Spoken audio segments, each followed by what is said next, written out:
guys! Welcome back to another vlog. At shoutout ka pala sa ating viewer na nagtatanong kung legit daw ba tong si Fun Pera. And I'm pretty sure that this viewer is referring to the Fun Pera na under sa kay DF Credit Lending Incorporated. Well, didiretsuhin ko na kayo guys that this loan platform, this OLA, online loan app, is registered. Itong si Fun Pera ay nasa list of recorded online lending platforms po sa SEC na website. And for as long as yung loan app na ay nasa SEC na website, hindi po siya revoke. And not only that guys yung loan app na to ay reporting din sa CIC or Credit Information Corporation. Kaya dapat pinag-iisipan natin kung dapat ba tayong umutang sa loan app na to o hindi. O ngayon, dahil registered siya, confirmed. Confirmed na guys na registered siya. Yung tanong, dapat ba siyang utangan? Is it SEC compliant? Is it as SEC compliant na klaseng OLA tulad ng mga legit na si Casialo, si Bilis, si One Hand? Kaya pag-usapan natin si Fun Pera sa video na to Keep watching.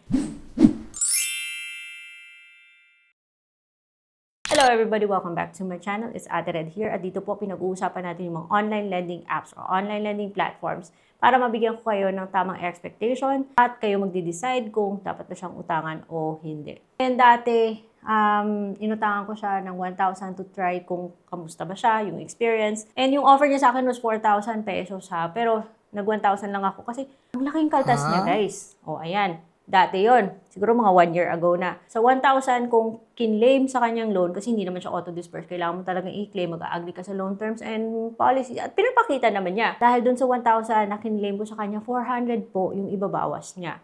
At sa loob ng 14 days, babayaran mo siya 1,000 pesos. So back then, sobra-sobra po yung kanyang service fee. Sobra sa cap ni SEC. Because dati, dapat hindi lumalagpas ng 15%. Okay. Ngayon, dahil si SEC ay naglabas ng bagong cap on interest rates nga pala guys. So, question is, nagbago ba tong si Fun Pera? Pag-usapan muna natin yung mga plus points nito O, yun, registered po siya. At kung sabihin natin, good payer ka dito, nakakapogi points to sa ating credit history dahil yun nga, nagre-report siya sa CIC. Pero kung hindi ka nakabayad, it's gonna be the opposite. Anyways, yung loan up na to, kapag approve ka, kaagad mo naman na natatanggap. Yun nga lang, ang laki ng kinakaltas niya. Mabigat talaga sa loob ko yung Fun Pera to kasi sobrang kulit niya guys. As in, may mga times na tahimik siya, which is, thank goodness. Pero may mga times na grabe, text ng text, kung ano-anong marketing na sasabing approve na daw, up to 25,000 pesos, installment, mag-yes or no. Wag na wag kayo mag-yes or no dyan sa mga nagte-text sa inyo na si Christine or si sinusunod yung agent. Kasi may mga pangalan pang sinasabi pero iisang number lang. Umiiba lang kung sino nagte-text. Ngayon, nagbago ba siya? Bago ko sagutin yan guys kasi may mga nagtatanong sa inyo kung, Ate Red, ano ba yung lipstick nyo? Okay, I'm wearing my favorite lip color from MAC. And ganito siya. Mukha siyang mukha siyang natural. Charot! So, ito po yung, yung shade. And if you are interested, lagay ko na lang yung product link para hindi na kayo magtanong, Ate Red, ano ba yung lipstick nyo? So, may makikita kayong product link dyan or product sticker dyan. Going back to this Fun Pera, nagbago ba siya? Kasi, di ba, last April, yung April 1, nagpatupad si SEC ng panibagong interest rate cap or recalibrated ceiling for interest rates sa mga OLA. Hindi na dapat lalagpas ng 12%. Hay nako, pasaway tong si Fun Pera. At ito pa guys yung loan up na to napakatopakin. Kaya, pansin nyo, okay, hindi ka makaka-login nang basta-basta dito may times na walang OTP na papasok. So kung gusto mo maka-receive ng OTP at maka-login sa website para masilip kung ano yung niya, offer niya, hintayin mo yung talagang makulit siya. Yung text siya ng text na approve na daw yung loan mo kasi yun, makaka-receive ka ng OTP. Kasi kung hindi siya makulit, tahimik siya, tapos maglalagay ka lang ng phone number sa loan app na to, sasabihin system error. System is busy. O, diba? Napakasira ulo. Anyway, so yun. Nakapasok ako ulit at ganun pa rin yung offer niya sa akin. 4,000 pa rin. Hindi siguro siya tumaas dahil hindi ko naman siya inutangan at hindi ko naman sinagad dati. So, 4,000, minimum 1,000. At nagbago. Yung una ko napansin, meron na siyang may pa-terms na siya. At nagbaba rin siya ng service fee pero nakahanap siya ng butas guys. So, hindi niya pa rin sinusunod sa SEC. Lagpas pa rin siya ng 12%. So, dun sa 1,000, kakaltas na lang siya na 350.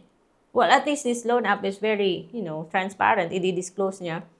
350 yung ikakaltas niya, kaya yung matatanggap is 650. At may pa-terms pa siya kasi lumalabas na after 14 days, wow, magbabayad ka ng 500.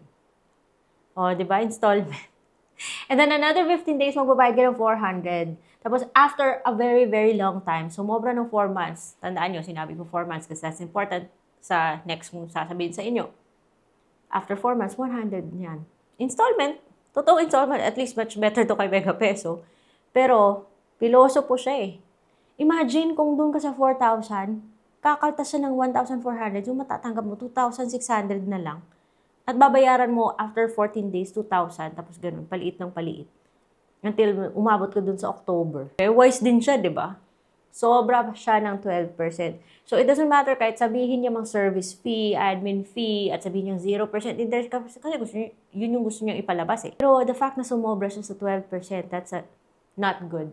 So, para sa akin, hindi siya kasi SEC compliant tulad ng mga loan apps like OneHand, Kashalo, and Bilis. We'll talk about it later. So, bakit nakahanap ng lusot to sa si Funpera ha? And this is just based on my own understanding sa recalibrated interest rates ni SEC that was effective April 1.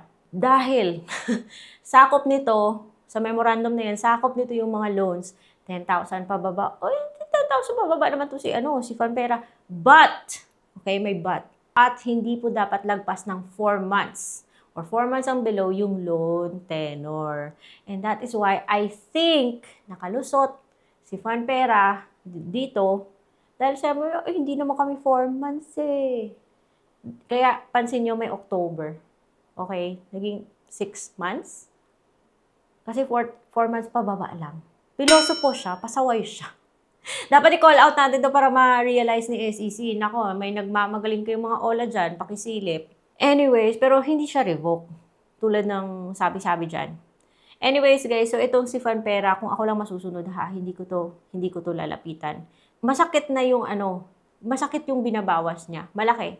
Sobrang laki. 35% upfront. Kung ako lang masusunod ha, kasi kayo naman yung magdi-decide niyan eh. Pero isipin niyo na lang kasi, na kung hindi kayo makabayad dito sa Funpera na to, sayang naman yung credit history nyo. Nyo ha, pag nasira yung credit history nyo nang dahil sa 1,000 na loan dito kay Funpera na hindi nyo nabayaran, baka hindi kayo basta-basta makalapit sa mga mas legit na mga loan apps tulad ni Bilis, ni Kashalo, at ni OneHand. Now, si OneHand nagpapahiram po ng up to 50,000 pesos, payable up to 9 months. At kahit na 1 month pa lang, kay si OneHand, hindi po siya 7 days ha. Wala siyang ganitong drama kasi buo siyang natatanggap. At kung doon ka sa 1 month, 12% below yung interest niya. At kung tumatagal, mas lalong bumababa yung interest niya. At itong si Kashalo, 13,000 pesos, maximum loan, buo ring matatanggap. Yun nga lang, single payment as low 45 days. Pero, compliant din si Kashalo sa nire-require ni SEC. Both OneHand and Kashalo, Google Play Store, App Store, pwede rin. And itong si Bilis, ever since, hindi po lumalagpas ng 10% yung monthly ni Bilis. Kaya ito po yung mga dapat nating linalapitan mga ola. Pero kung gusto nyo pa rin magpatuloy sa pag-utang dito kay Funpera ha, just remember, yung sinabi ko kanina, nasa inyo na yan ha. This loan app, yung app niya, na-download lang po sa Android lang po siya. Google Play Store, kaya dito ko siya din-download sa Samsung kong phone. And if you guys are interested, pwede rin siyang bilhin ng installment if kaya ng S-Loan tsaka Shopee Pay. Later, credits nyo sa Shopee yung installment nito. Definitely, mas legit si Shopee Pay tsaka si S-Loan ha. So, if you guys are interested, meron din tayong product sticker dyan. And another announcement before I end this video na kung hindi pa kayo subscribe na kayo dito sa channel. Marami kayong matututunan and watching my videos will always be free. For those of you who want to support me, meron tayong pinaka-lowest tier ng membership ko where you just want to support the community because making quality content takes effort, time, and resources. And meron din tayong isang tier na kasi gusto ko magbuo ng focus group kung saan ang dami yung mga questions na hindi ko diretso na sasagutin. Ang dami yun na pong. So gusto ko magkaroon ng focused group para yung mga very hot na questions is mabigyan natin ng pansin. But kung ayaw nyo, and you can cancel anytime ha, say for example, nakuha nyo ng sagot na gusto nyo, you can cancel anytime. Wala namang pilitan guys. Only for those who want to become paying members of this channel. But of course, it's always free to subscribe, and it's always free to watch my videos, replay nyo as many times as you need to. So yun lang guys, and with that, I end this video and see you on my next vlog.